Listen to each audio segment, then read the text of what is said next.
So, you've all probably encountered a devil's advocate at some point in your life. Maybe you got into a particularly annoying argument on some obscure internet forum, or your friends started saying some really weird stuff about Hitler building roads, or maybe you just love the 1997 Keanu Reeves film. Fuck you! Got me! Got me! Yes! Wow!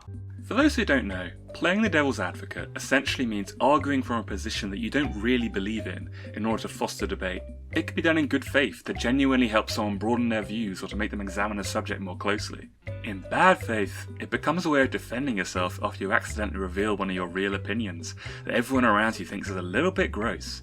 Like, if I was to say, oh, I don't know, maybe some people like ketchup on pasta, then all my friends start looking at me real funny, I can just go, I'm just playing devil's advocate, and I get to keep my disgusting secret safe. But that's besides the point. What we want to know is, where did the phrase come from? Well, it has its origins, as many things do, in the past. More specifically, the past of the Roman Catholic Church. The first recorded mention of a devil's advocate is an office bestowed upon a senior member of the clergy during the beatification of St. Lawrence Justinian.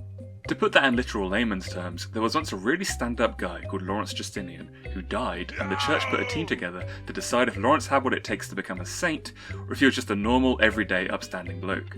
Being beatified is like acing a job interview, but still being on probation. You're not a saint yet, but you're definitely on your way. The devil's advocate, or advocatus diaboli, was a canon lawyer, essentially a religious lawyer, whose job it was to argue against Lawrence becoming a saint. It was their duty to look for holes in the evidence, logically explain how apparent miracles were actually fraudulent, and generally just say, Not the Messiah is a very naughty boy. The role was formalised in 1587 by Pope Sixtus V, who is frustratingly the last pope to be named Sixtus, and given the official title Promoter Fidei, or Promoter of the Faith. They were opposed by the God's Advocate, or Promoter of the Cause, and this arrangement lasted until 1983, where Pope John Paul II reduced the power and role of the Devil's Advocate. One notable modern example is noted atheist Christopher Hitchens, who, in 2003, was brought in to testify against Mother Teresa in her beatification hearings. If you haven't read up much on old Mother Teresa, there's no shortage of info for a Devil's Advocate to use against her. Just wiki her, okay?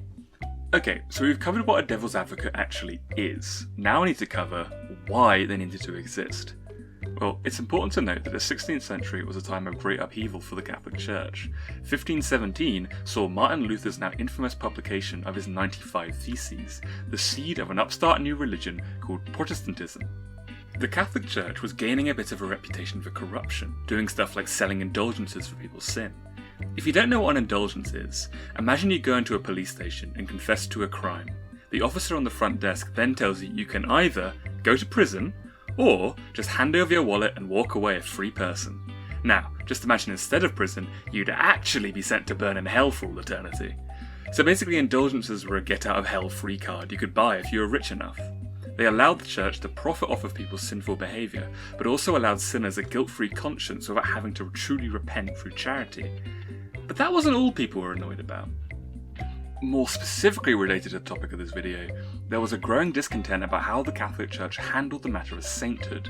Saints had become worth a lot of money, with countless Catholics making pilgrimages to holy cities and paying good money to see, say, the bones of Francis Assisi or the robes of Thomas Becket.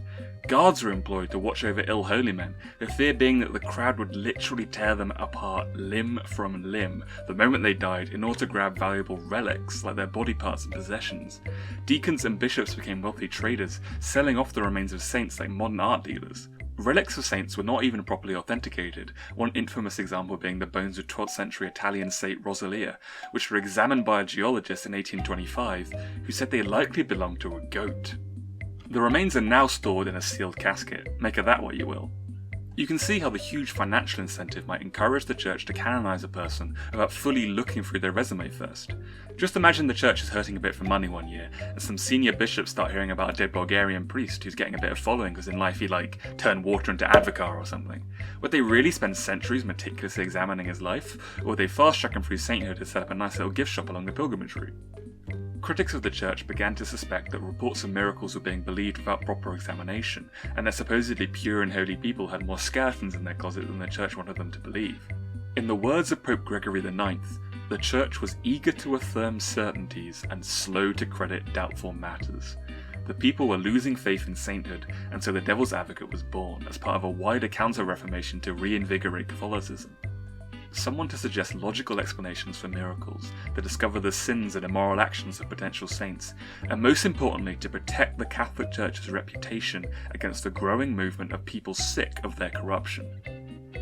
And there you have it, the origin of the phrase Devil's Advocate. Please like and subscribe and all that stuff. Cheers.